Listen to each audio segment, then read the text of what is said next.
Welcome to Veera voice Telugu.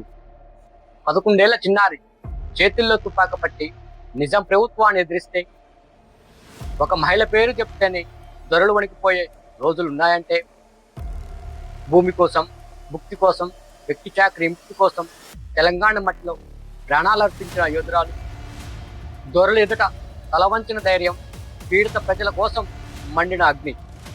ఆమె comrade Mallu స్వరాజ్యం.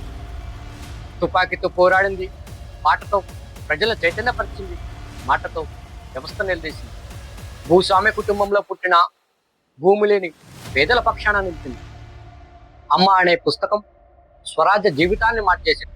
ఒక చిన్నారి గుండెల్లో పుట్టిన తిరుగుబాటు స్వరాజ్యం చిన్న వయసులోనే ఉద్యమాల వైపు అడుగులు. తొలి పోరాటం తెలంగాణలో కూలీలు పెంచాలని ఉద్యమం మొదలైంది. పాలకుర్తిలో ఐలమ్మ పోరాటం ఆమె గొప్ప స్ఫూర్తి. తుపాకీ పట్టిన తెలంగాణ వీరనారి సాయుధ పోరాటంలో రాజక్క పేరుతో ఎమ్మెల్యేగా ప్రజాగర్జన. అప్పటి ముఖ్యమంత్రి చెన్నారెడ్డి కూడా అన్నాడు, మాటలు తూటాలా పేలుస్తున్నారు, ఇది బహిరంగ సభ కాదు, అసెంబ్లీ.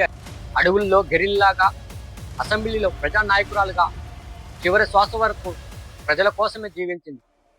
తెలంగాణ రైతాంగ సాయుధ పోరాట చరిత్రలో మల్లు స్వరాజ్యం ఒక పేరు కాదు, ఒక విప్లవం. చివరి వరకు సోషలిజమే మానవ విముక్తి మార్గమని నమ్మింది కామ్రేడ్ మల్లు స్వరాజ్యం.